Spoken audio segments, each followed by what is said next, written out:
All right. Gonna hop into replay analysis here. Haven't done one of these in a hell of a long time. We're gonna look at a Chaos Invitational game for Roxy Clean. Dip our toes in, see how we feel. Roxy is in my warband for Rebbrl Rookie League. Playing some Necromantic for us. It's a little buggy right now, that's just a quick snap. Let's see. Roxy has a babe. And is down the fame. Have any extra players? Nope. 11 versus 11. Nothing crazy here. This is a fine setup, rule of 5 against Chaos. Whatever. I like the werewolf positioning. Give us surf access.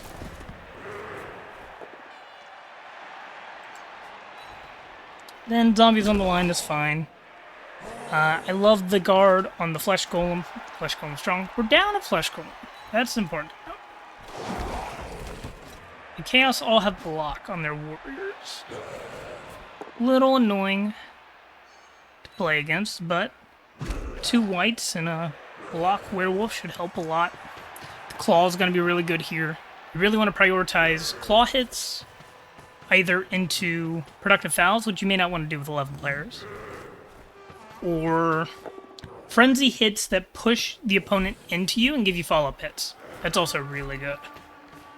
And obviously, don't frenzy trap yourself. Yeah, this is fine. Not huge on the angle, though, because if you have both down there, it's a little annoying. You can obviously still hit this, but there's like a world where you're forced to take a dodge. And if you're going to set up for that world where it's acceptable to take a dodge, you want to take the blitz later in the turn. But that's not like a major thing. Just a minor turn ordering note. Not big on committing to the fight here. Like, commit a little bit. I wouldn't even follow this up, though. Yeah, so I mean, it's actually not a huge thing. Following or not following doesn't make or break an activation. No, I don't think following or not following matters too much. Ignore me.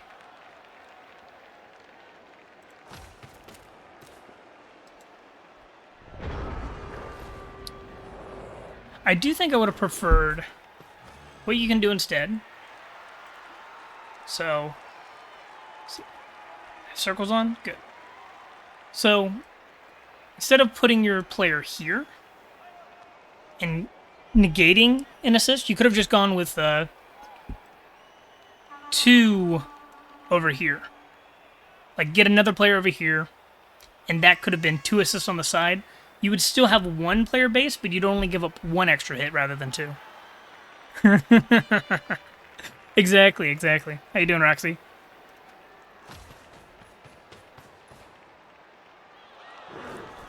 Yeah, because right here, both your zombies are going to get hit. You could have gotten the 2 die and only given up 1 hit. The rest of this is fine.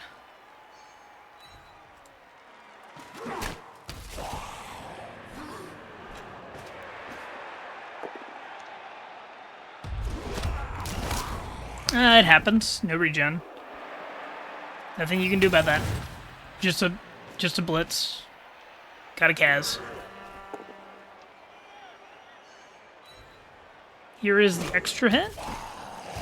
And it's a break, which is a little annoying, but nothing crazy, nothing terrible. I don't think you needed to stand this up yet.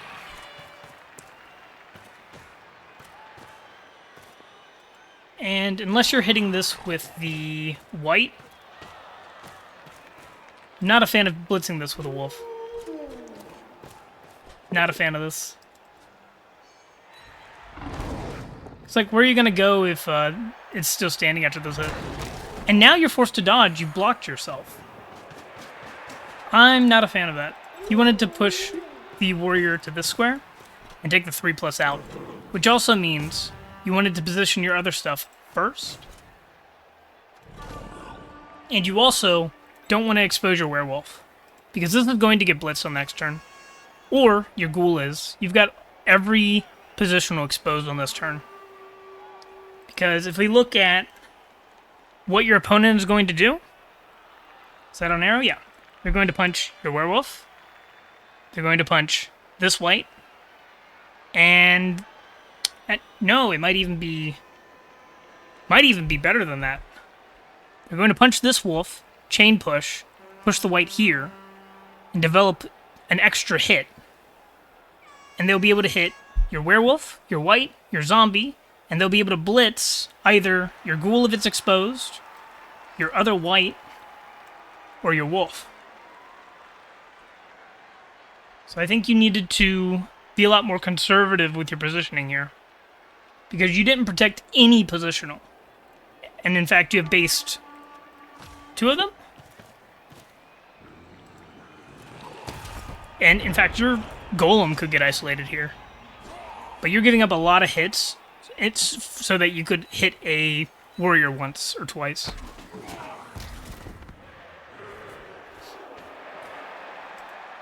No, they did not take the white hit. They instead went for just the zombie hit, which is another thing they could have done. I think I would have gone for another hit as the chaos, though.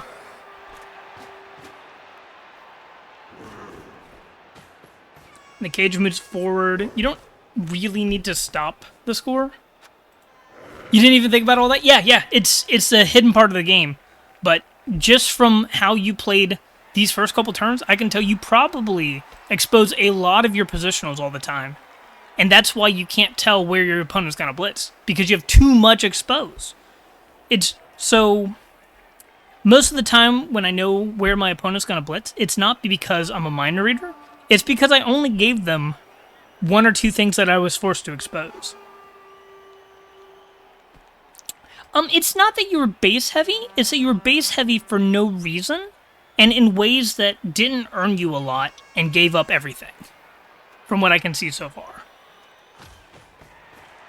And even this bit, like this wolf is exposed, so your white got blitzed for position, but if Chaos was happy with where the ball was, they could have just stood still and blitzed your werewolf, or your ghoul if it wasn't tucked back a little bit. So you did good at least bringing that backwards.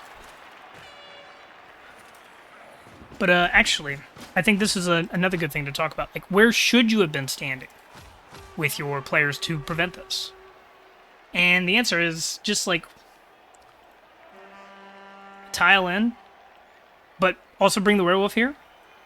Because what this does is it gives you this 2 wide gap, and it protects your positional unless they go really out of their way, and it can force your opponent towards the sideline still, or they have to commit to the scrum and try to go through the center, which delays them. Like, you don't have to cover the entire sideline, you just have to make it so if they want to go down the sideline, they have to bring a lot more players to the side, which their players are generally slower than yours, except your zombies. Your zombies are slow as hell. But if they commit more and more to the sideline, it's really hard for Chaos to flip-flop back and forth without rolling at least some 3+s for agility actions, if not worse. But nothing too bad. And welcome, Lady LaFay. It's been a while since I've done some replay analysis. I'm having fun already. Pardon me as I eat a biscotti.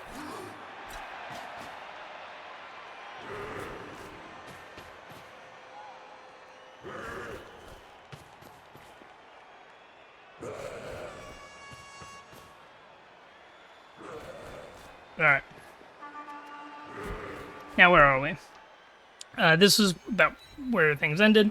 So, what is the goal of this drive at this point?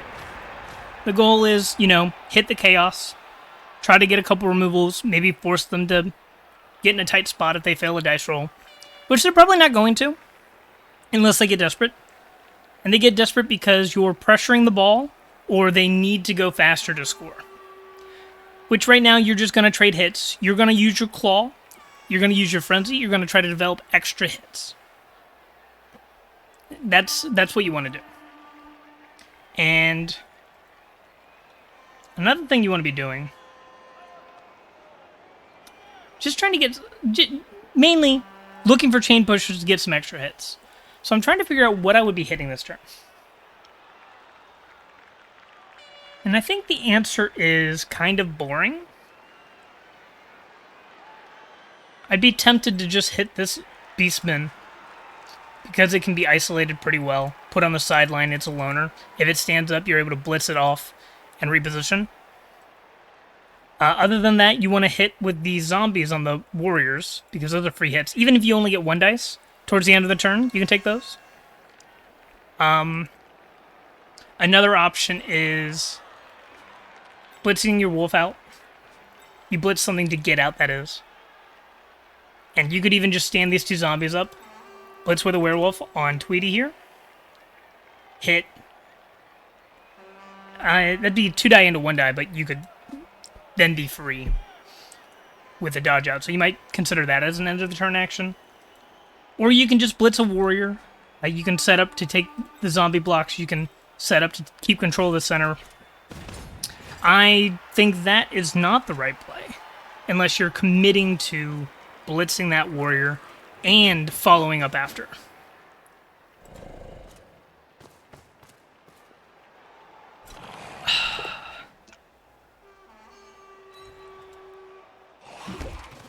I don't like the follow-up there. You're giving a hit on your warrior for no reason. You're giving a hit to the warrior for no reason. Let me rephrase. You're giving up a hit on your flesh golem to block. I'm fine with that dodge, and I'm fine with the reroll, because if you succeed on the 1 and 9, like, it's, you know, essentially 90% chance to succeed, you have your killer back open. The fact that it fails is insult to injury.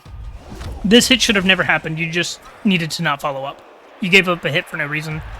I also think that if you structure this turn different, you got a hit on both the Chaos Warriors, and you got to blitz a Chaos Warrior with Claw. And even if you just broke armor, that would be a massive boon. Having a Chaos Warrior stunned for a turn is awful for Chaos. They really despise it. They get cranky. I would know. Every time I get blitzed by an AV7 piece and they one die pal me and stun me, I was very aggravated playing Chaos. Because it makes my turn so much harder.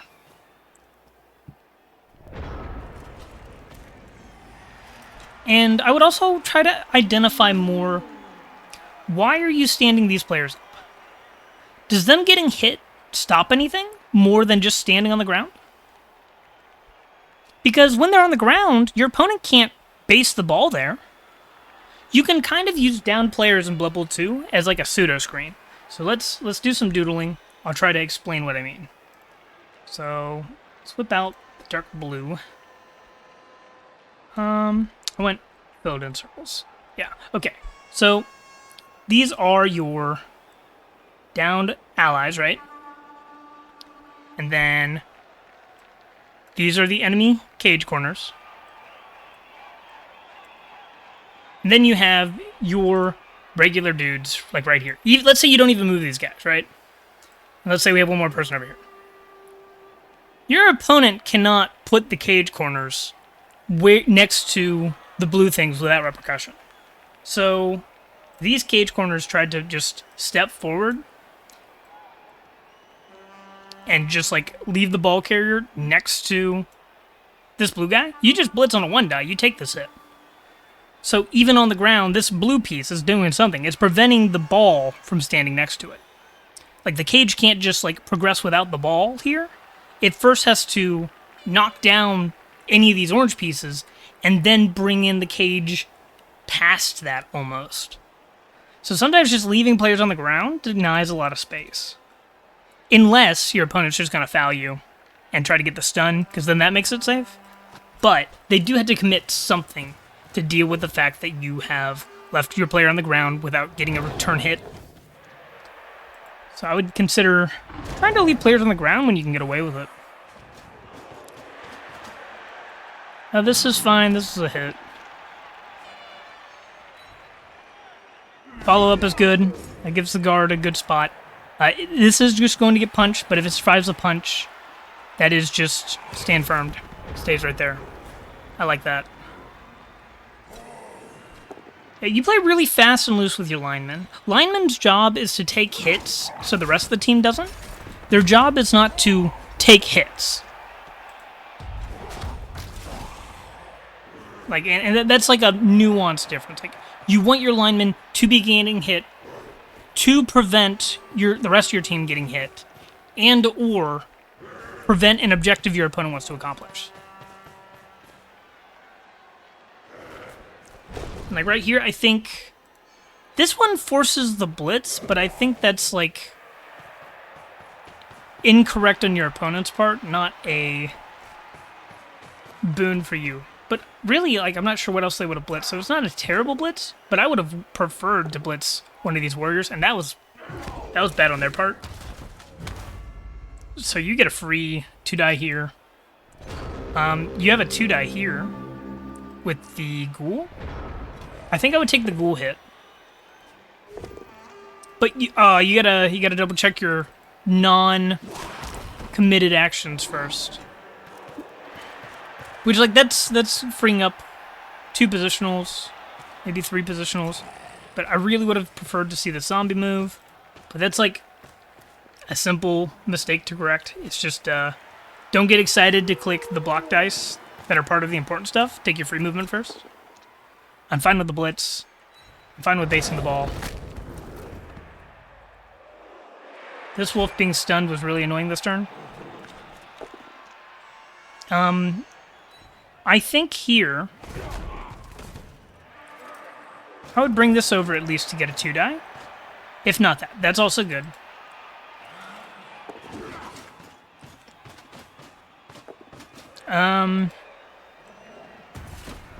Here, this is fine because you're forcing them further to the left. This is the scoring threat this turn. I'm fine with this so far. I think that turn was pretty decent, pretty solid. It helps that you got a casualty. That makes everything look better. Elliot, how's it going?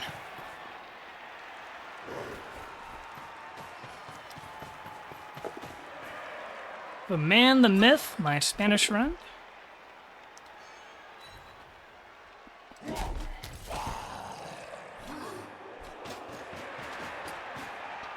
Chaos did a decent job. They should have the cage here, right?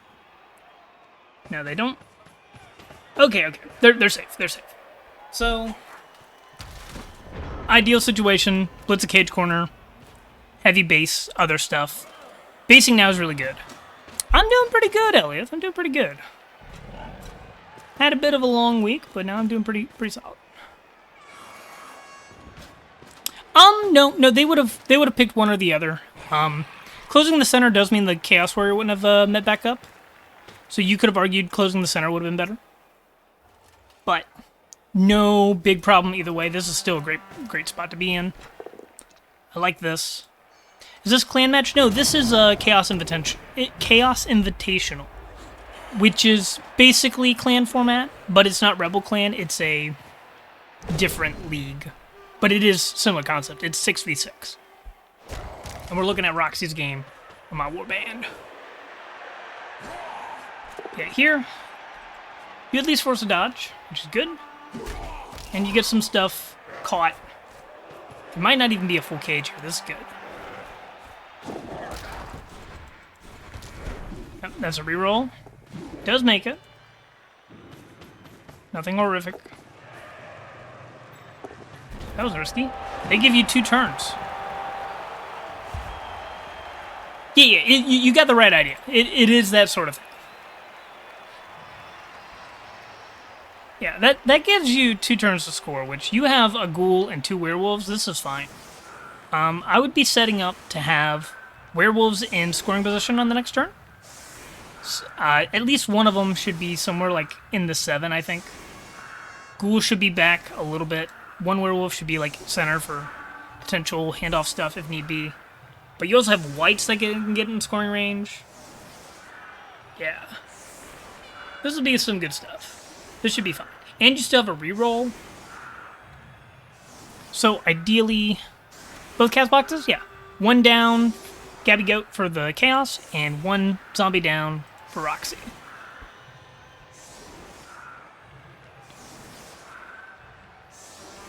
Yeah, I would be looking... You really want to get a blitz off with a werewolf, I think. You don't want to overcommit to the line of scrimmage hits. You want to get into scoring position before rolling a lot of dice. And of your scoring threats, you need a werewolf and probably a white in scoring position.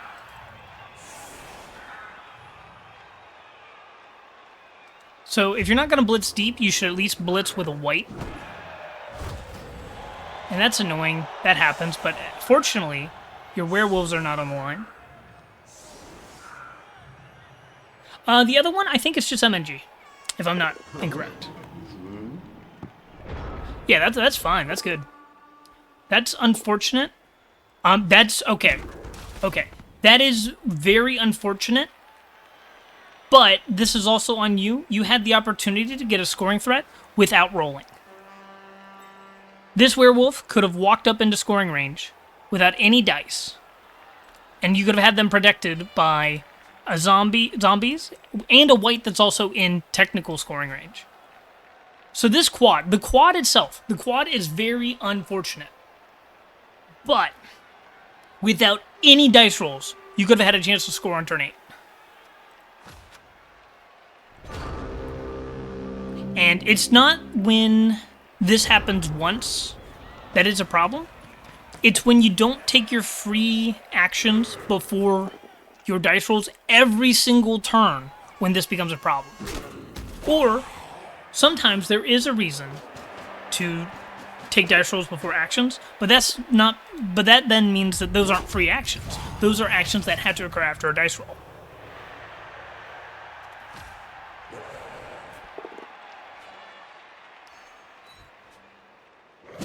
Yeah, I think the main thing you're struggling from is overbasing, standing players up just out of habit, especially linemen, and just turn 7, make sure you have someone in scoring range. And depending on how slow your team is, turn 6, make sure somebody's able to reach scoring range.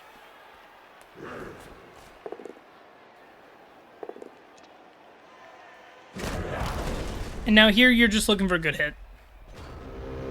Probably claw a Chaos Warrior. I would claw a Chaos Warrior. Yeah. And then go for, like, Vanity Pass. You could have clawed a Chaos Warrior. I had faith.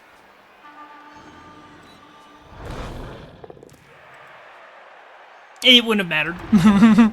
but you could have.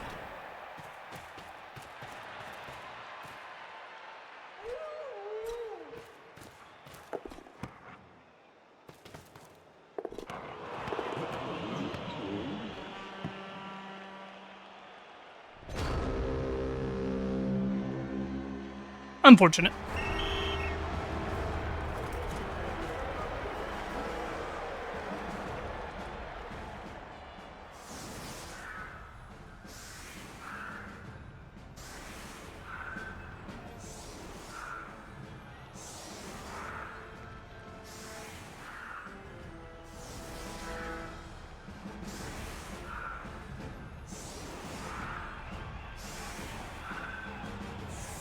That was the end of the half.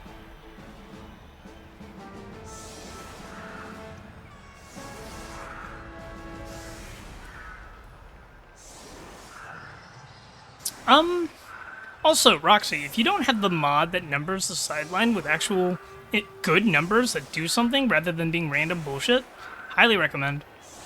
It's in the main league, like, modding section. You have to, like, click a button to show the hidden channel, but very good. Very wonderful. Makes me happy. Riot, that's a little unfortunate for the Chaos, I think, because that gives you a better chance of tying.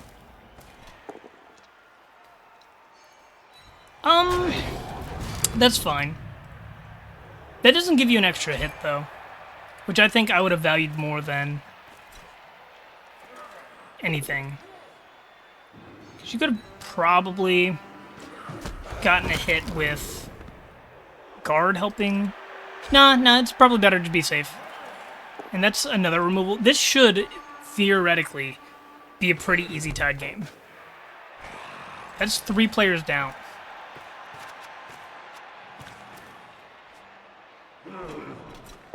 Absolutely. You have a good night, Roxy. Hopefully you don't wake up to a nightmare of commentary.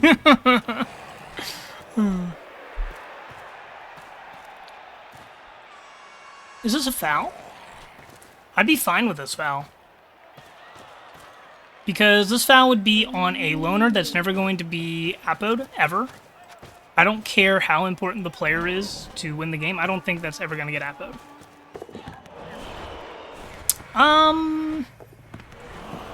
I could have gone either way on the reroll there. That's unfortunate. I think I might have gone for the foul first. I'm going to be honest.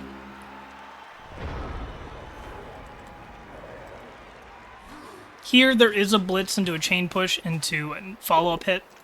So that's something to look out for. You gave an easy box. Yep, so that's a second hit. You should be doing similar. Yeah, just because there's still 7 turns, like, this pickup's not that important unless you want the foul. In which case, you should have taken the foul first. Maybe move the ghoul next to the ball and not try for the pickup, and then take the foul if you want to be careful about the positioning and whatnot. Now, your opponent's being very aggressive on the basing. You should punish this. You should take all of these hits in a solid order. Yeah, you should take, like, all of these hits. I mean that legitimately. These hits are yours to take.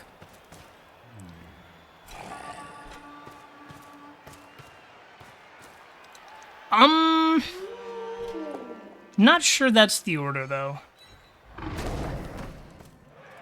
Werewolf's got to pick up sometime here soon. Yep, okay. I don't like running away from your team, though.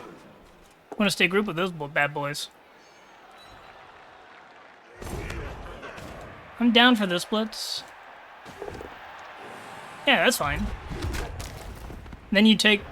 No! Oh, wait. No, that wouldn't have been a 1-die.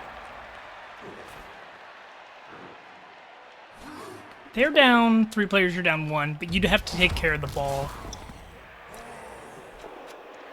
I think there's some needless basing of your players and stuff you're not intending to hit on that last turn. Nothing crazy.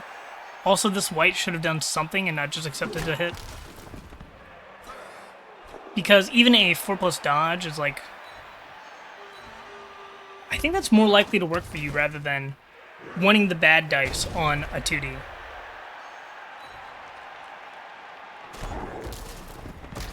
Because, like, on the 2D, you're looking for 4 results, not 2 results twice. Inversion. Okay, that's a spicy start. Now I would just blitz with this. Or this should have been the blitz. Yeah, this should have been the blitz.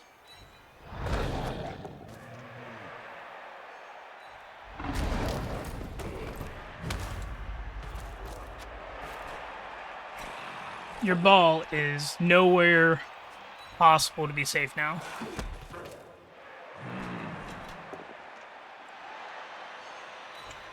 You just keep committing your players away from the ball, but also the ball was so far from your own players on that turn. If you were positioned over here, I think you could have solidified this position. And these players are going to continue to getting isolated because you're scared of taking a dodge off.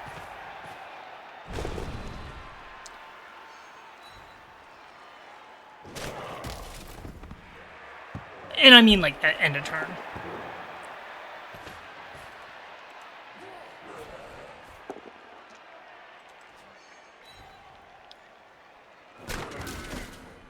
Well, you know what you're going to blitz. I think it's as simple as stand up this wolf, blitz with block, and then you can go... stand up is 3, 4, 5, 6, 7, 8. Don't have an easy...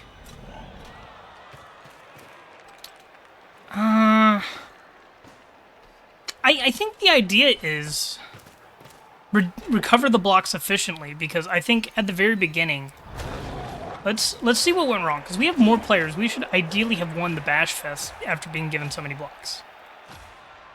So this is what, let's see what we're at here.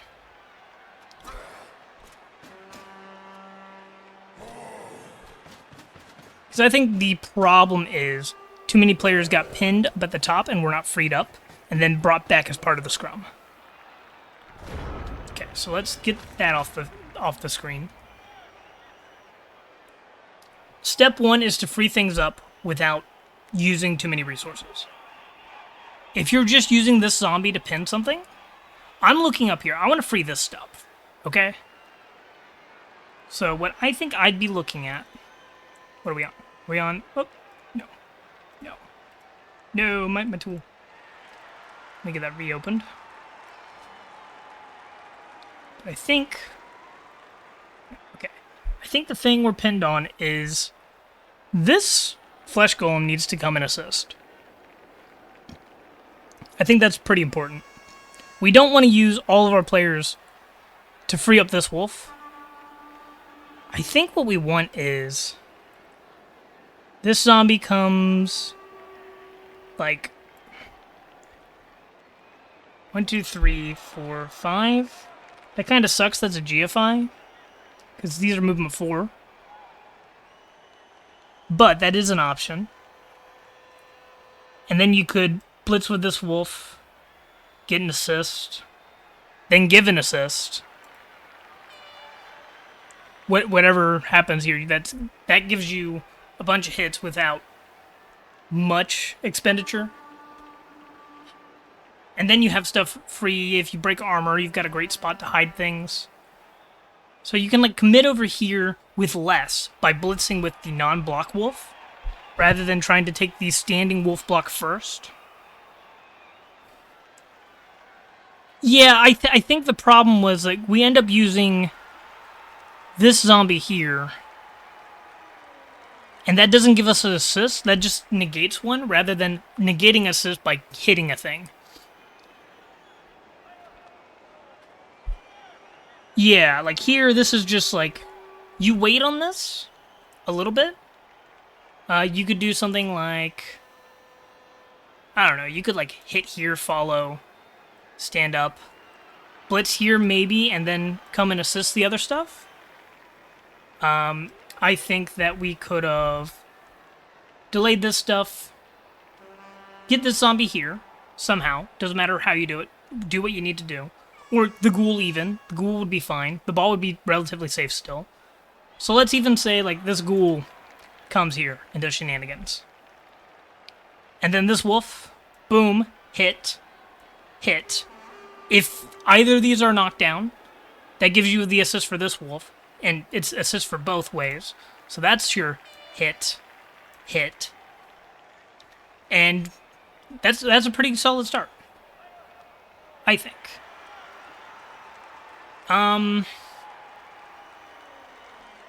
Then you can deal with the stuff up here.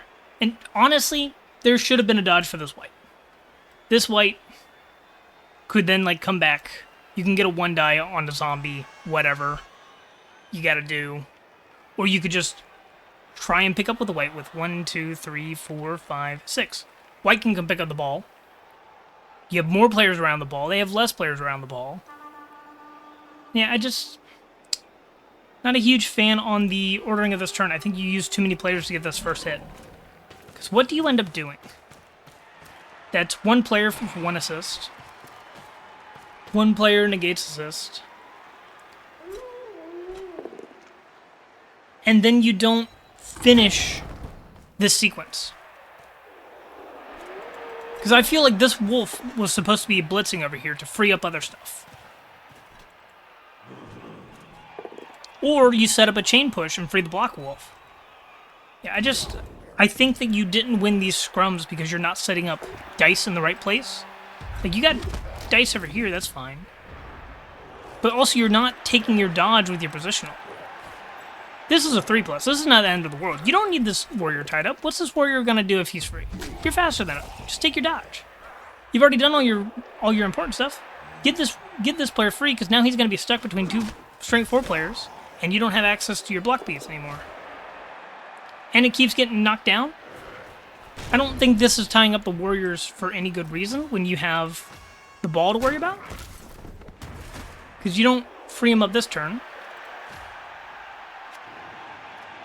I don't think you free him up on this turn either. The ball goes down. In a wonky spot.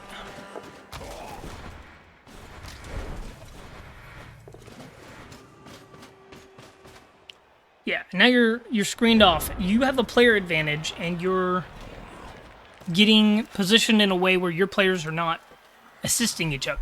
Your players are too far away. Your zombies are super slow, and they're not being brought back. Like, they were put very far forward to begin with, and then got isolated.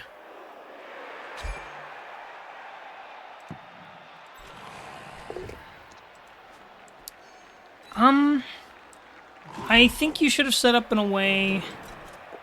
I don't know. I don't know. That's a pretty bad scatter. Yeah, that's just a really bad scatter. This can probably come here. Yeah, I like that. This Beastman is a concern, though. And the white staying here is fine. That's a different situation. It's not stuck on pieces, it's stuck on one piece, and keeping the warrior kind of stuck.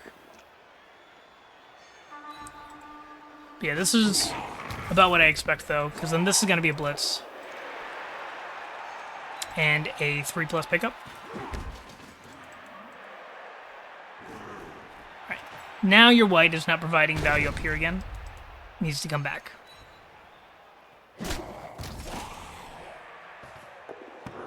This ball should be hittable just about wherever it is. And you should be taking at least one die on this. Like, this should be your most important action. You should not be really rolling any dice before this one die. Because I think going for the 1 in 9 ghoul dodge is a little too risky. And the one die is enough to prevent scoring range. So yeah, you're not rolling any dice before that. Still not, I'm not huge on that. Like, you still have the werewolf to pick up after.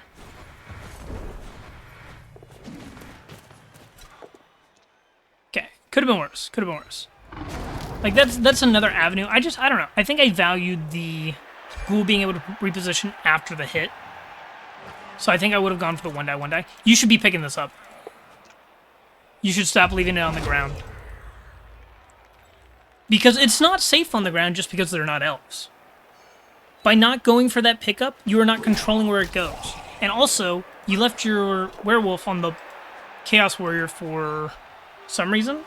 Trying to force a 3+. Forcing 3+s don't matter. This is a 90% play with a reroll. Yeah, you should have gone for this pickup. Because then, if you get the pickup, they need to roll a knockdown. They can't just roll a push. Whereas, like, they re-rolled a push for some reason. Night, Lady LeVay.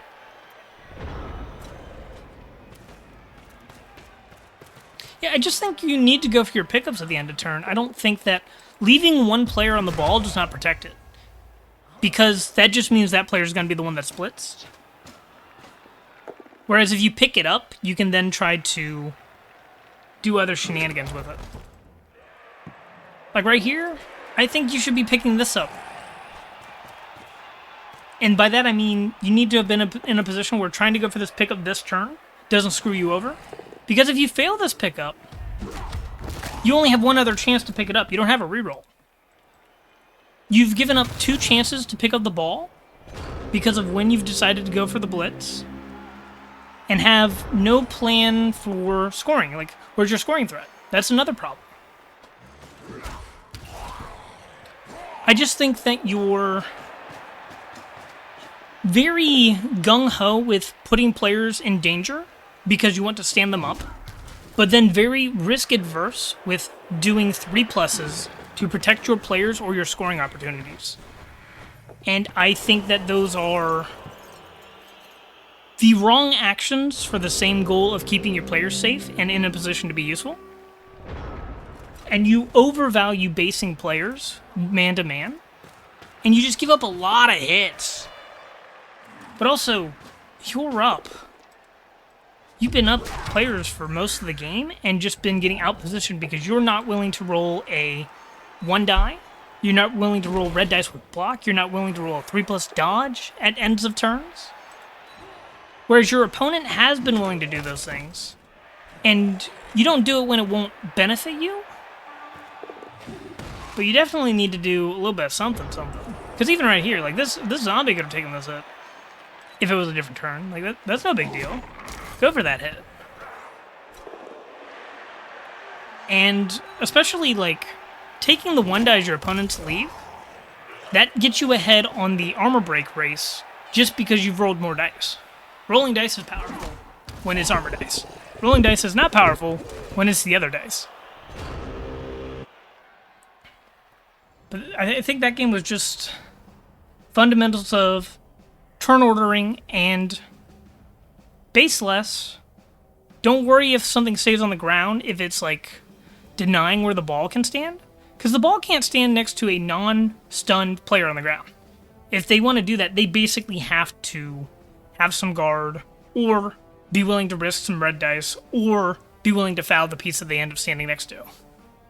Not with a ball carrier, but with something. Yeah, I think that one should have been a pretty handedly given tie in that second half after you were ahead a couple players. But just like a couple turns of setting up blocks inefficiently, not maneuvering players when you had the chance at ends of turn, and not going for pickups on the ball felt really weird. Like, I think you just stood next to the ball with one player like 4 times at the ends of turns that game, instead of going for the pickup. And if you leave the ball on the ground, they just had to get a push on you to get a chance to pick up the ball without any penalty. But if you had the ball in hand, they have to knock you down. So that gets rid of 2 successes on a D6. So if you have no block, it goes from either both down, push, stumble, pow, being successful, so 5 out of 6 dice twice, to 3 out of 6, and if you have block, it goes to 2 out of 6.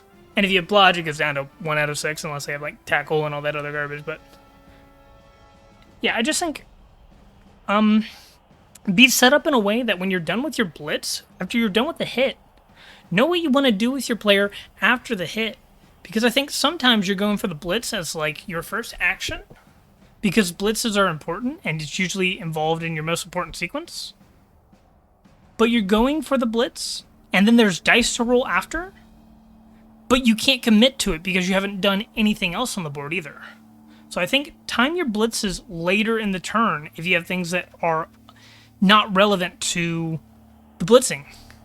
Things like on the other side of the pitch that are relatively safe, or movement, anything like that. Positioning that will benefit both before and after blitz is also super awesome. Moving players to a spot where they're good before and after the risk, fantastic thing to do. So I would look out for that. Also, I've never noticed these being bugged. Is this always like this? These skeletons are standing in one another. Is that something in my... is that one of my mods, or is that just like always like that? Oh. Anyways, we have one more game from Roxy.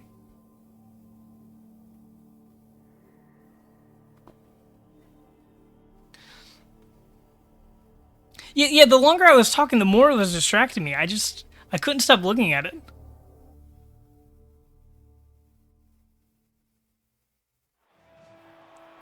The usual undead coach choice, zombie or skeleton. Well, whenever you kill a player, you always get a zombie. I think that 1 or 2 skeletons is objectively nice for dirty player. Or skeletons are very nice if you're in a league with a lot of claw. Because then, like, the thick skull is pretty good. Oh, yeah, I get you. Yeah, Roxy is the Chorfs here against Goliath's Chaos. I don't know what league this is in. I don't think I actually care. Is this brand new Chaos? Oh, yeah, it is brand new Chaos. It's baby Chaos, alright. But I think... I don't know what league this is. I'm not even going to try and pretend to know. Unfair match for Chaos? Yeah, it should be. It should be. But their strength does help a little bit. But ideally, Roxy has the advantage here. No spare players. So the AV7s can be abused a little bit. But there is a Mighty Blow for Roxy. This should be a pretty clear game on what to be done. This should be using your Mighty Blow against the Beastmen until they're dead. That is the idea. Rule of 5 is okay, whatever. No biggie. I do think that having the Beastmen on the outside of the Rule of 5 gives you more chance to sneak around the sides on blitzes and stuff. Or to hit players further out and still be covering the center, but it's not really impactful. Yes, the ball carrier should be more protected. But also, if the Chaos are going after that hit, they're kind of overextended a little bit. But yes, absolutely. Ball carrier in the middle, Hob should be swapped. But I think it's actually the bull centers are supposed to be on the outside to protect them. More than anything.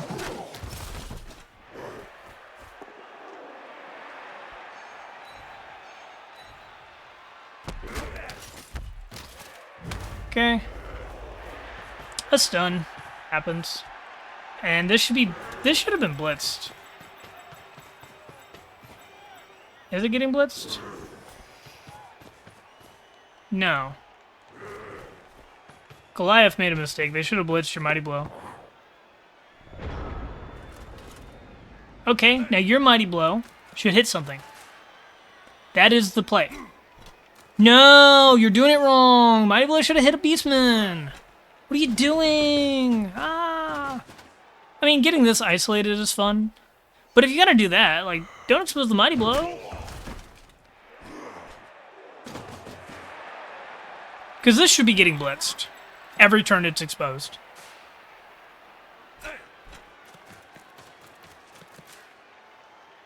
I mean, that's better. Yeah, that's better. But this is still just a bunch of easy hits. Like, let's look at this. This is a 2-die, which, if that's anything, then this could be a blitz to come over here, being a, like, no, that Chorf was fine. That Chorf was fine. I think that Chorf should have been where the Hobgoblin is, actually. And the Goblin could have kept coming to the right. But in the grand scheme of things, it's not like a massive mistake. It's more this Goblin could have been further to the right, and this would have taken its spot. This is a mistake from the Chaos. I don't know what all this is. This should be a Surf. Let's be absolutely clear. This is a Surf over here. I don't know how yet, but there is a Surf. And it probably involves... Let's work this out, right? Let's actually... I'm going to take a screenshot of this so that I can turn this into a potential puzzle if I wanted to. Because there's a Surf here, 100%. And we just had to find it. And I think it's a Chaos Warrior Surf. Might involve some dice, but there is so a Surf here, it's ridiculous. Now, let's see. I think if we hit this Beastman, get a push, follow up, that gives us the chance. It might be one die, one die diagonally, but there's totally a player. No, it's 2-die. It's 2-die here. But is there a way to... No, wait. There's a better way to get that. There's a better way. Look, okay, I see the path. I see the path. Right? This is here.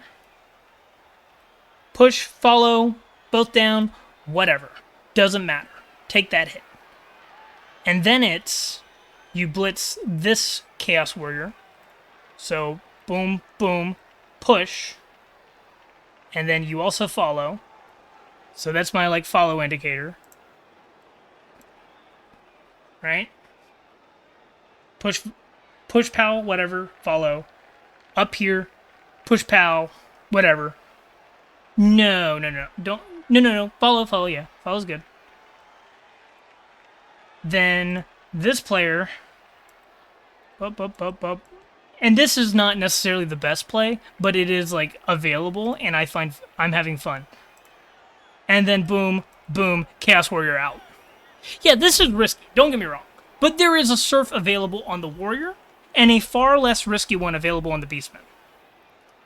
Like, you probably just take the Beastman Surf, but I think you do commit to a Surf, because that's a guaranteed removal in an 11v11 game, for at least this drive, if not better.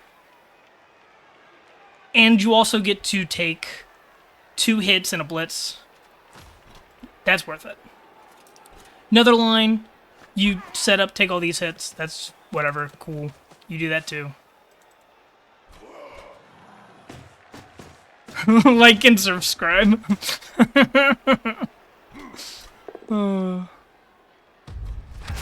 Yeah, you take that hit, that's fine. Yeah, that's acceptable. But, like, can we use the Mighty Blow? Hit with Mighty Blow. Mighty Blow good. Also, this shouldn't have been a Blitz with this blocker. This should have just been this dwarf standing hit. Don't follow that. Okay, good. Yeah. No, what are you doing? You don't foul there. You still have a hit to take. And you're also using your... sure hands piece. No, that's not even a good foul. That's 3 assists on 88. That's like... That's a 6+... I mean, it's not terrible, but it's not great. You had another hit to take. You bring this over as an assist, you take the 2 die. Take your punches. I do not like fouling on turn 2 against a no-level player in 11v11 game with a skilled piece that doesn't have dirty player. If it was skilled, but the skill was dirty player, maybe that's acceptable. But, like, not in this matchup. You win this matchup by slow attrition. You just punch things and you eventually win. Chaos don't have Thick Skull. You have Mighty Blow. If you want to remove something so badly, Blitz with Mighty Blow. Mighty Blow is a kill skill.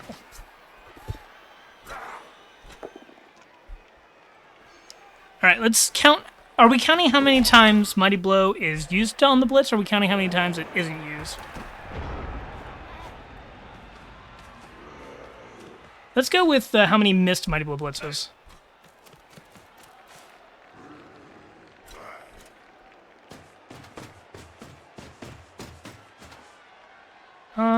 Let's make that text white.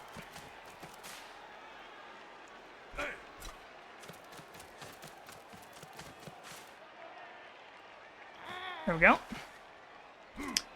3. Let's bring it up to 3.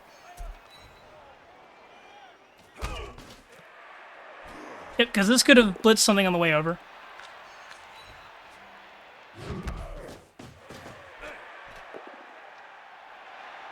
And we just have a meat cube. This is not providing much positional defense.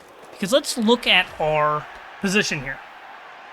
Because I think this is another invisible thing that's catching you up, Roxy. So let's go to our pen tool. Let's show our zones of control. And by zones of control, I mean, like, general lines between players. Like, technically something like this. But, like, there's gaps everywhere outside of this. Like, this is your zone of control right now. To increase this zone of control, you need to move some stuff. So we could do, like, getting a player here gives us a lot more. But right now, your opponent can just kind of blitz one thing after hitting something else and just, like, go anywhere they want on the field. This is not effective control. You need to have more proper screens. Or at least, like, not every portion of your screening can be a weak point. Because all of these screens are held by one player thick with, like, no assisting pieces against blocks. That follow-up's fine, though. Yeah, these are currently out of play. Like, they'll get back into the play on the next turn, probably.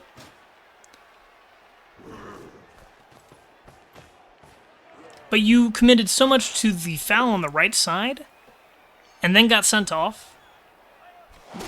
instead of just taking Blitz with Mighty Blow or going for a Surf. Like, if you wanted to commit that many players to remove something, you could have gone for a Surf, and that would have been, like, much more fine to me. Because, like, going for the Surf is, like, much more valuable than going for the foul super early in the game with a skilled player that, like, you're going to need for your offense.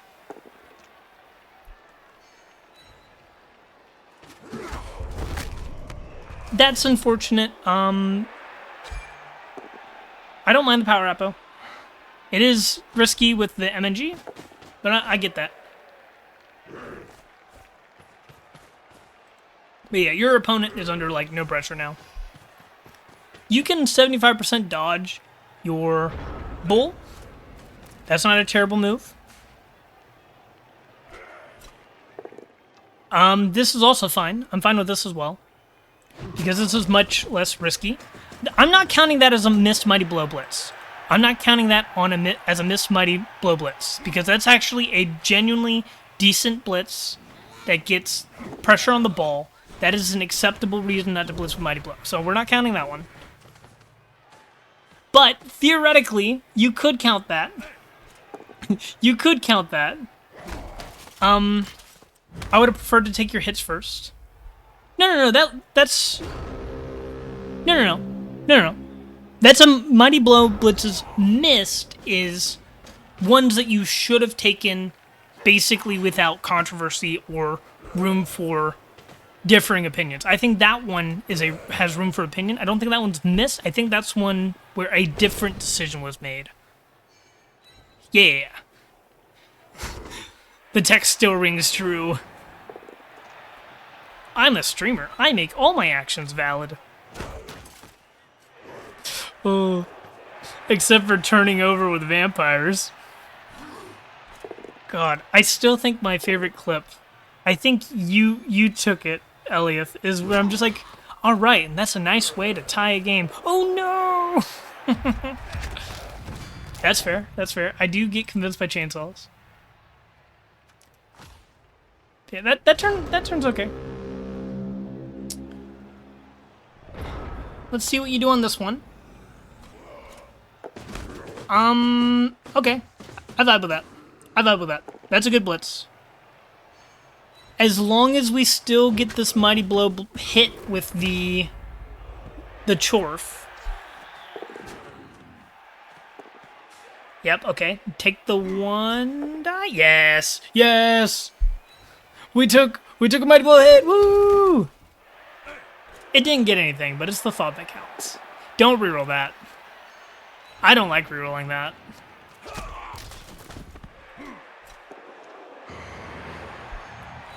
I think that you should have dodged for this pickup first. I did not like that reroll. Because this can just dodge and hit you on 2 dice. So I don't think that those being base mattered too much. I think the red dice are fine with block. Because this is block versus no block. The red dice are better than the dodge by a long shot.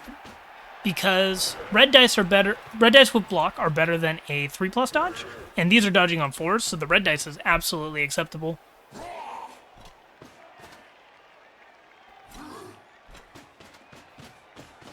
Oh yeah, that's another way to get that hit. Single go for it. That's right.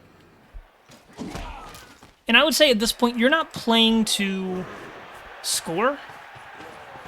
Last one was Outcast? Fair enough. You're not playing to score, you're playing to stop their score. Which you've given up your reroll on a red dice that you didn't need to reroll, in my opinion. I do like trying to just take your hits here and then looking for this. I'm fine with that. I like that. Something's gonna give here.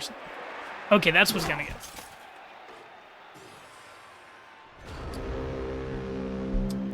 You could argue that maybe the blitz should have been Bull Centaur hits here and then like bases. I don't know. I don't know what the blitz was. That's like a hard turn without a reroll. But I think this is very hard to stop the score now. And you give up hits on all your 87. And I think you just got outmaneuvered. You committed too many chorfs on the sideline where the ball wasn't. And then couldn't catch up for several turns. Yeah, part of it's just the mighty blow hits wouldn't have guaranteed you be in a better position. But it gives you much better odds.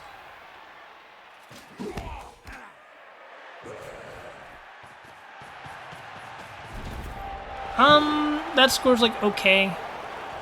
Like, chorfs in 2 turns, not particularly good without a reroll, especially with the sure hands piece out. But there is still opportunity, especially with bulls and hobgoblin magic. And especially if kickoff events come in and assist. So, I wouldn't say you forced them to score turn 7. I think Goliath did score turn 7.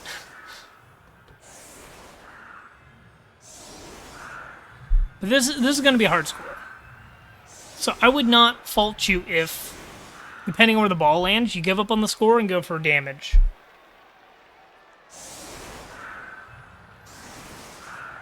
But I do like the idea of getting a bull up here.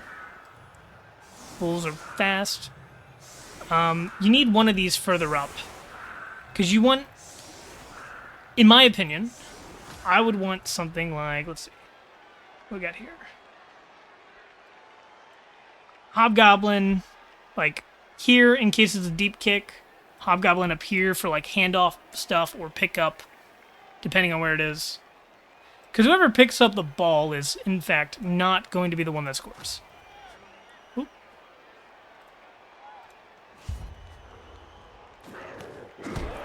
Or, like, both of them further up, but, like, leaning sides is also fine.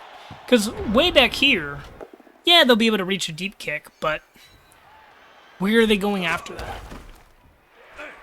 Whereas if you have them like in a somewhat of a line, you can deal with deep kicks, but also guaranteed have someone able to deal with accepting the handoff and covering like shallower positions. I think that the other bull should move up as well. 2 scoring threats, good. 2 handoff targets, pass targets. These hobgoblins need to move. That's okay. I don't mind that. I do mind that. You don't need to base these to remove the action because like you still need to get the ball. And you should take these GFIs. You could just like wing it if you wanted to.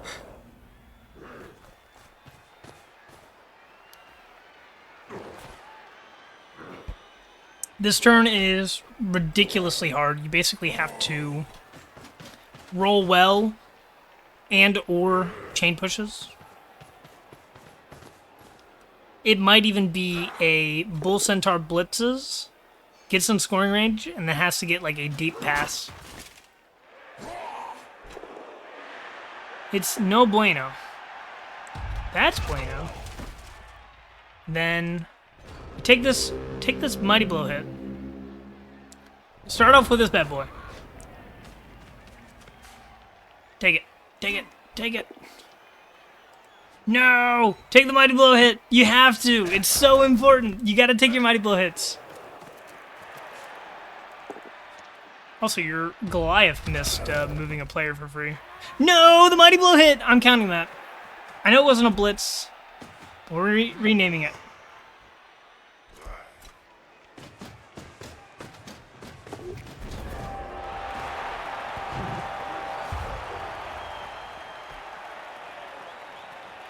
Yeah, you got to take the mighty blow hit, I think.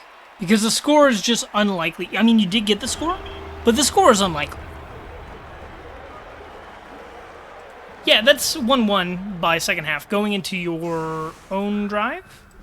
So that's like a good position to be in. This is a good position. I just want to know what goes wrong. What goes wrong? Besides the fact that you fouled out your own player, you still have the bash advantage. Ideally, you should be ahead in that already because of your mighty blow, but you've not been using it. Gotta maximize those hits.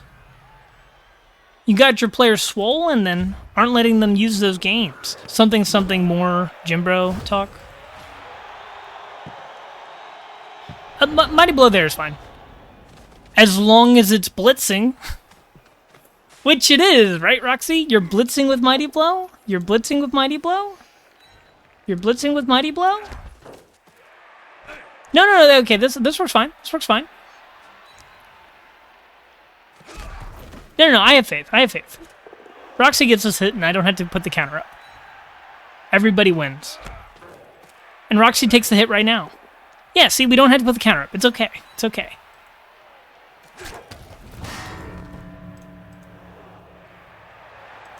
I always believed.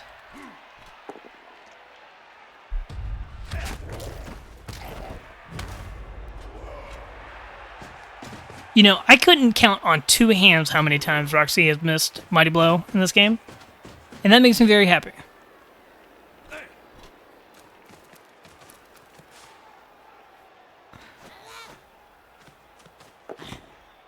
And if we're really lucky, that statement will be accurate throughout the whole game and not like accurate, inaccurate, and then accurate again.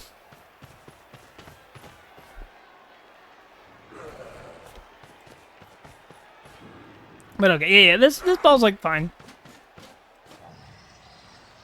This Hobgoblin's exposed though, I don't like that. I don't like the Mighty Blow being exposed either. Because this should be blitzed. Which it is. That is the blitz. And it's brought forwards away from the team. Nice. Good job, Goliath. I approved the blitz. Now, Roxy, it's your turn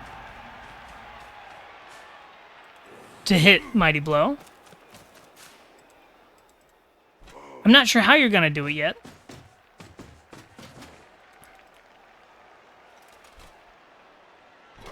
I don't like just standing it up, though. That's just a free hit. I don't like just standing up the Mighty Blow and getting it hit. That doesn't make me happy. This needs assistance so it doesn't get punched. This might just get punched. No, it's not super easy to get. I mean, blitz this, stand here, take a 1 die. Yeah, I don't like giving up a hit on the Mighty Blow. You give up a lot of hits on positionals.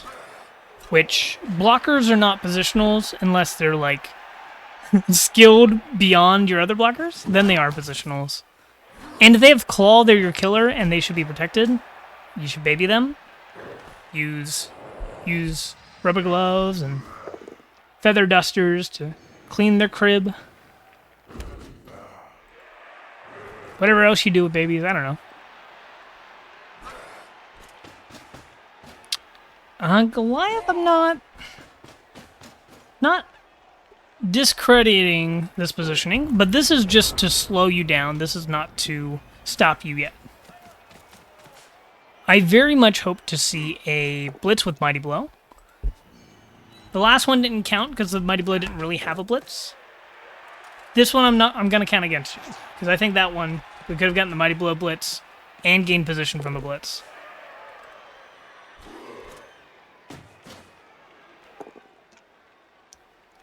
Okay, not sold on that. You've now got your Bull Centaur stuck. You've forced yourself to use a reroll. Don't follow. And you have a meat cube that's going to give up a blitz on ball, I believe.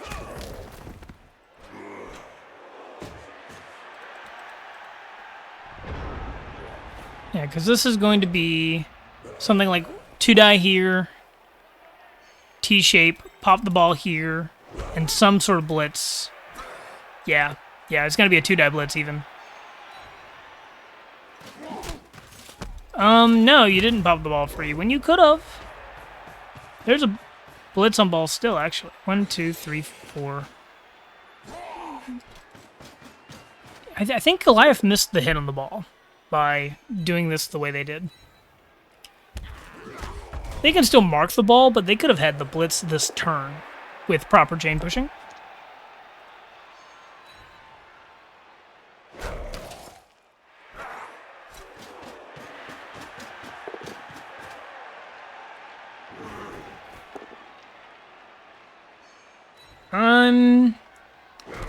I don't think that Goliath punished you like they should have.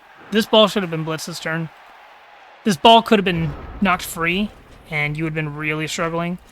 Instead, I think you are able to free yourself from the situation. This bull centaur should have been taking a hit. Or setting up to take a hit and a chain push and free some stuff. I don't know why you're blitzing this. You're not free no matter what you do. Maybe you didn't realize you were based. I think that was probably just whoopsies. I didn't recognize the warrior was there. Maybe misidentified it as a blocker or something. I'm not going to really worry about that one too much. Because everything is the same color. Some dwarves are just a little taller than others, and that's okay.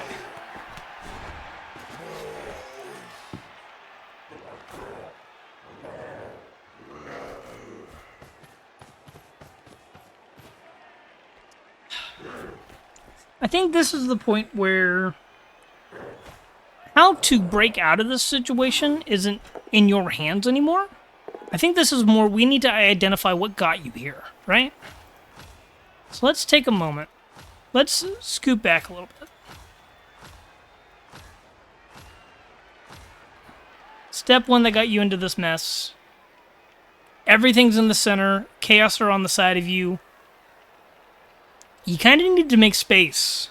You need to get your wings taken care of. Because right now, you're getting pushed in on both sides here, and you're still trying to push forwards rather than claiming a side. Because I don't think you're strong enough to just push up the center through basage. And you're giving up a lot of hits here, and your opponent's just going to keep squeezing you in. And that's what they end up doing. Like, this hit is fine. But, like, if we had instead, we blitzed this player over here with our block centaur, kind of, like, based it, we could have said, yeah, you can have something behind me, but it's going to be separated from your team. So, I would be looking at this turn. And I'd be going, like, what tool do I have? Be going, like, blitz this. Stand here, 2 die. And you could even 2 die to here. Whatever you want to do. That would have been nice. And then, like, this player, like, goes to the sideline and you bring over a hobgoblin to fiddle with them, whatever. And this secures you most of the left side. Not really anything is able to get to you because that would look like, what would that look like approximately? That would look like you here still, something here still. Let's get our eraser out, move some of these lines. So that, 2 players there. And like, this player would be over here. What? We'd have like marked player here, marked player here, and that one. Being that one. And the only real thing on the left side would be these Chaos Warriors and, like, downed Beastmen. So you basically have solid control of the left side. And you could, like, keep all these over on the right side because they're, like, pushed forward a little bit. You can free stuff up with blitzes on your next turn. This would prevent you from getting surrounded. Because anything that wants to stand up has to either dodge or offer up a punch, which is what you do a lot, and it gets you caught up. I don't think that... Because, like, once you get to, like, this situation, you're stuck. You're just surrounded the entire time now. Because you're having trouble breaking free. Because you're not elves. You can't really use your agility. And currently you're out strength. And you're not using your mighty blow to get a numbers advantage. And you're not using chain pushes to free up players. You're not using chain pushes to get more hits.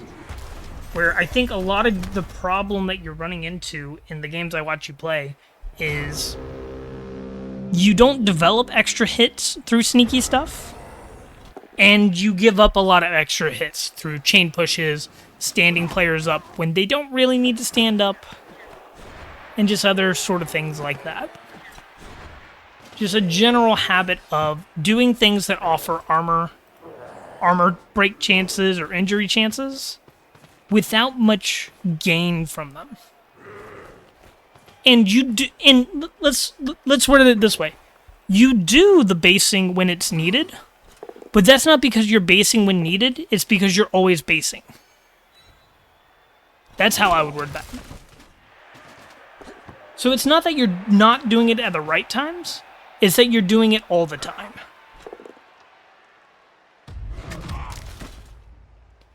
It's not that you're sacrificing mighty blow hits when it's important, it's that you're always sacrificing mighty blow hits. It's not that you're taking important dice rolls. You're not taking your important dice rolls before movements that are needed later. It's that you're always taking dice rolls before movement. Yeah, I think that generally sums up. It's not that you're not doing the right things. It's that you're doing the sometimes thing all the time. Yeah. Yeah.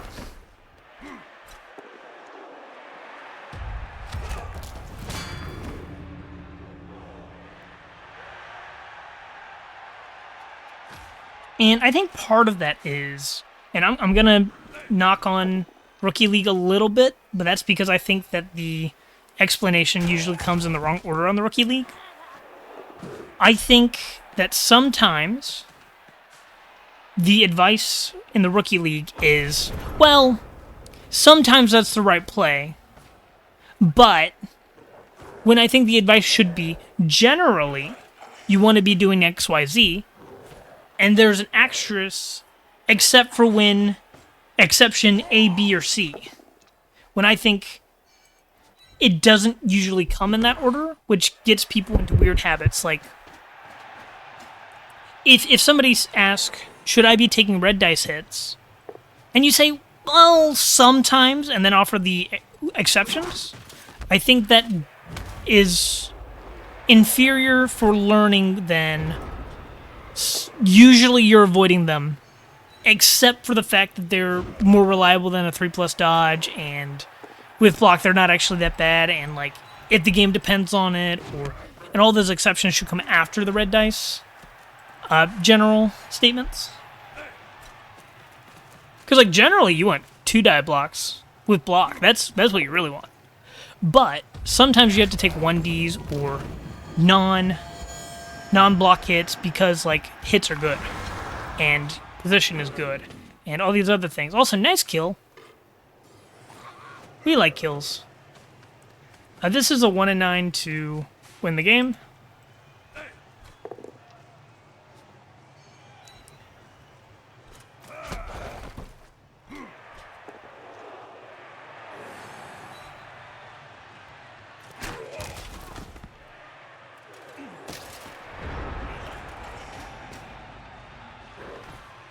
No.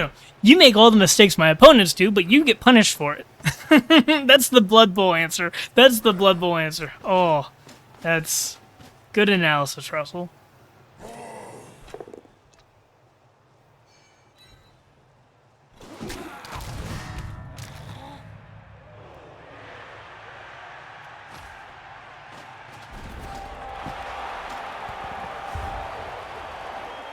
Yeah, that should be the game there, I believe. Mainly because I know the results already. But there is potential you could have tied this. But you also don't have a reroll. You don't have really any tools. You're down 2 players. They're down 1 player. That's like, whatever, who cares? You set up. This is way far back for the pickup handoff stuff. This needs to be further up when you only have 1.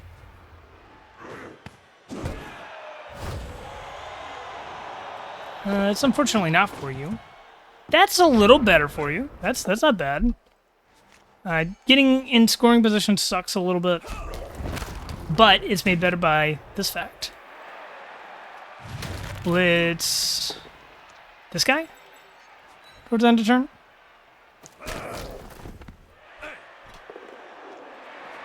And then in this turn, you actually do want to base and stuff. Yeah, that's also fine. I don't hate that. This gets in scoring range anyways. This comes up. No, I'm not a fan of this. Because I would have rathered not done that. This is not... Because you're only going to have one scoring threat. It's going to get blitzed, and you're not going to be able to tie the game.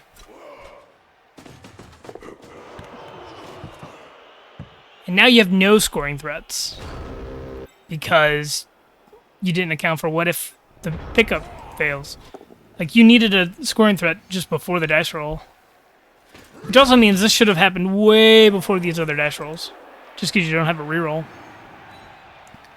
And, like, it's not likely you would have gotten it anyways, but now it's like, unless your opponent gives you chain pushes, which they have.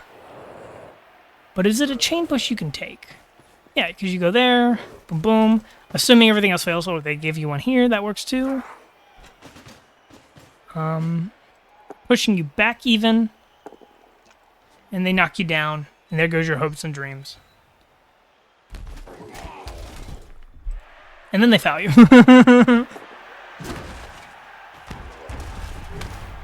Big skull. Yeah, I think, especially end of games, and end of games are understandable. Most people are tired by the end of games. Your turn order starts to get worse. But if it wasn't for the fact that the turn order problems persist through the whole game, I don't think it would be as much of an issue. Because I think everybody gets more and more fatigued the longer the game goes on. And like turn 16 and 15 are just ripe with mistakes because that's when people are kind of like over Blood Bowl and want to go back to doing something less mentally taxing. Yeah, I don't think nothing major, just a lot of little things. But you know what? I think that does me. I think I'm good. Thanks for the games, Roxy. Hopefully you got a lot of useful information out of it. Let me know if something really interests you that I said, or you don't understand what I meant, or you just want a better example of something. But I think that'll do us for tonight. Gonna hop off here, and thank you all for watching.